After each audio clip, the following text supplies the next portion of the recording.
I am staring at my screen right now, and I honestly cannot believe what I am seeing. MAGA Mike Johnson just sent the entire House of Representatives home for vacation. Again, and I know what you are rethinking because I am thinking the same thing. How is this even possible? The government is about to shut down at 12:01 a.m. on Saturday. That's midnight Friday night. And where are our elected representatives? They are scattered across the country on another vacation. Not because there's nothing to do, not because everything's handled, but because Mike Johnson literally cannot handle the pressure of his own job. And here is what really gets me. This isn't some abstract political game. There are real consequences happening right now in our streets. People are being killed, communities are being terrorized. And the Senate actually tried to do something about it, but now their work sits in limbo because the House is nowhere to be found. Let me explain what's actually happening here because the details matter, and I think they are going to shock you as much as they shocked me. The Senate worked out what I would call a horrible compromise, but at least it was something. They took the original House funding bill, which was this thing Mike Johnson called a minibus that bundled together 5 different department funding bills plus the Department of Homeland Security, and they split it up. Why? Because Democrats were rightfully opposing additional funding for ICE and Border Patrol, especially after what we've been watching happen in Minnesota and across the country. So the Senate's solution was to pass the 5 non-DHS appropriations bills separately and then do a continuing resolution for the Department of Homeland Security for just 2 weeks, just 14 days. The idea being that during those 2 weeks, Democrats could negotiate for things like requiring ICE agents to wear body cameras, display badge numbers, get judicial warrants before raids, and stop wearing those masks that make them look like exactly what they are, which is a paramilitary force.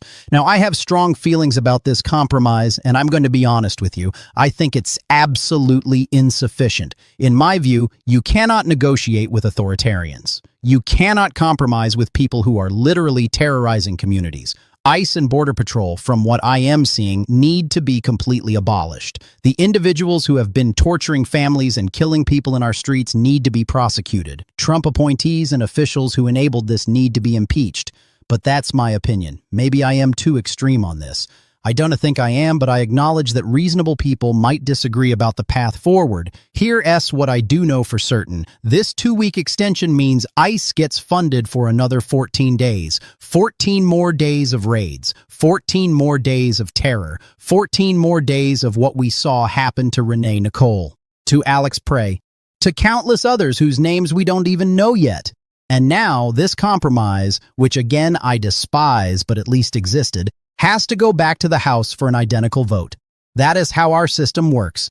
The Senate can just pass something on their own. The House has to pass the exact same bill. But here's the problem. Where's the House? MAGA. Mike Johnson sent them all home. And get this, when reporters asked when they might come back, the answer was maybe Sunday.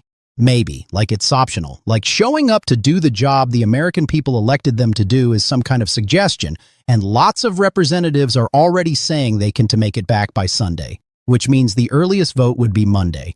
But the shutdown happens Saturday at midnight, so we re-looking at minimum 1 day of shutdown, probably 2, possibly 3 or more. You know what kills me about this? Mike Johnson himself is still in D.C. He's not working. Oh no, he has been partying. With Nicki Minaj, I am not making this up, while Minnesota burns, while communities across America are being terrorized by federal agents, while the government barrels toward yet another shutdown, MAGA. Mike is giving speeches at events with Nicki Minaj, talking about how amazing everything is, how great the economy is doing, how all our problems are behind us.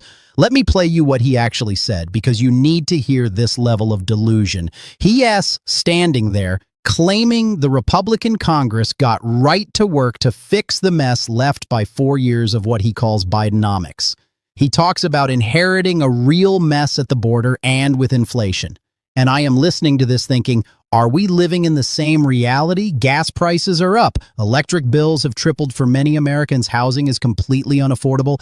And Trump himself just said on camera that he doesn't want to lower housing prices because that would hurt people who already own homes. Think about that for a second. The President of the United States openly admitted he wants to keep housing prices high so that existing homeowners feel wealthy, even though that means an entire generation of Americans cannot afford to buy a home. His exact words were, "We're not going to destroy the value of their homes so that somebody that didn't work very hard can buy a home." somebody that didn't work very hard. That's what he thinks of people who are struggling to afford housing in this economy that he claimed he would fix on day one. It's been over a year. A full year. Where are the results? But I am getting sidetracked because there's something even more disturbing happening with this shutdown crisis. MAGA Republicans in the House, people like Anna Paulina Luna, are now saying that every single appropriations bill has to have what they are calling the SAVE Act attached to it. And what is the SAVE Act? It's basically a plan to federalize elections in the midterms, to manipulate the voting process, to give them control over what should be state-run elections. This is the real game, folks. The shutdown isn't a bug, it's a feature, it's leverage, it's a way to force through election interference disguised as election security. Now, I expect Trump will probably call up Anna Paulina Luna and the others and tell them to back down. He has already said publicly he doesn't want a shutdown right now, and they'll probably fold because that's what they do.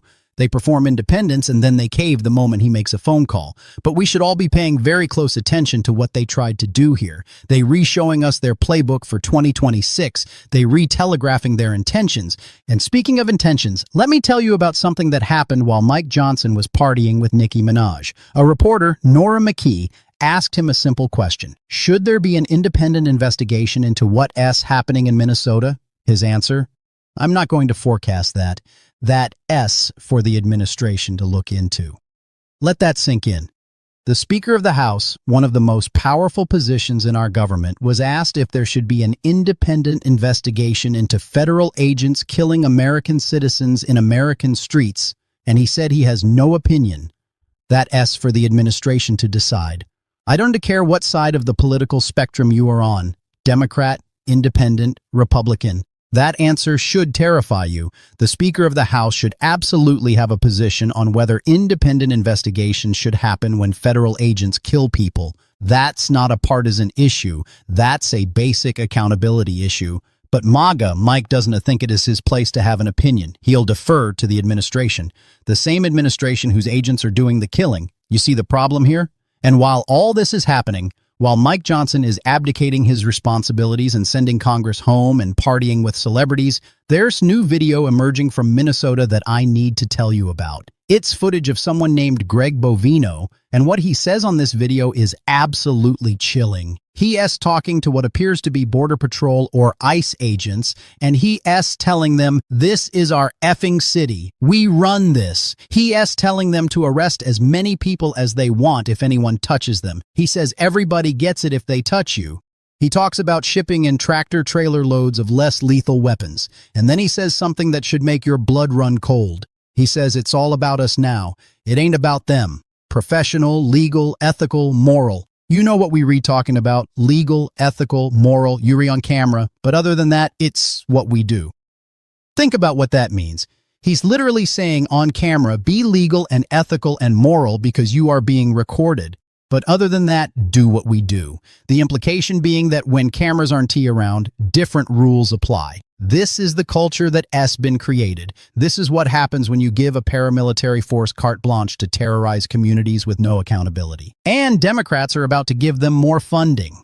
2 more weeks of funding, and I am seeing liberal groups already pushing back. Move On spokesperson Britt Jakovich, who I actually know, put it perfectly. They asked, should we ask the Minnesotans who are watching their neighbors get killed in cold blood if a deal with no plan to stop ICE is enough right now? No. The answer is no. It's not enough. Not even close. But here's what I am really worried about. I am worried the Democrats are going to fold. Again. Because that's what they do. Chuck Schumer has a pattern of negotiating with Republicans, getting played, and then acting surprised when they don't honor their commitments.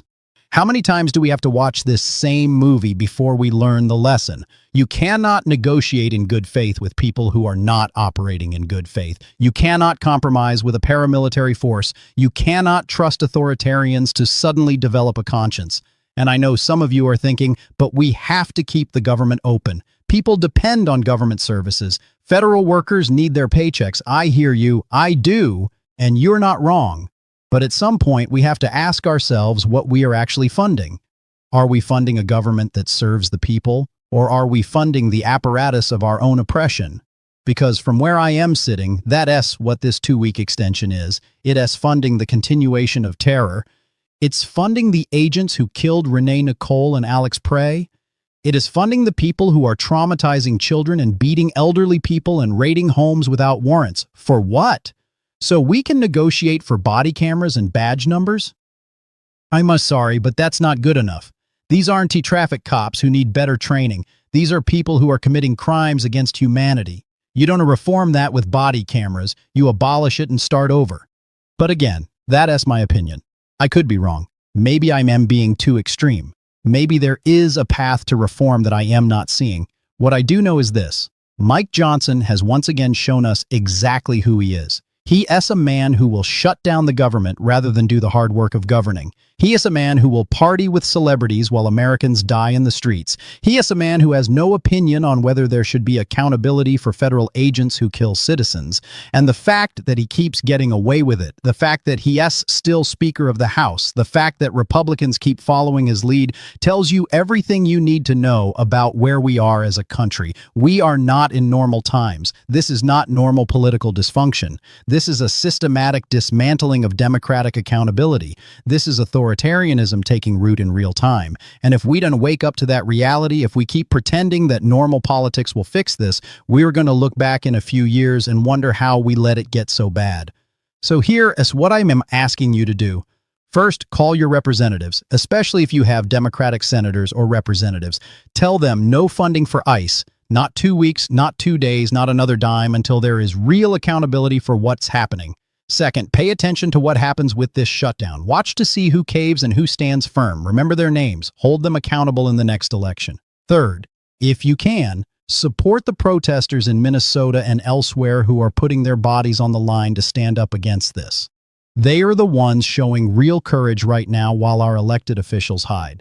And fourth, share this. Share it with people who aren't paying attention. Share it with people who think this is just normal politics. Share it with people who need to understand that we are in a genuine crisis of democracy, because we are. And pretending otherwise isn't going to make it better.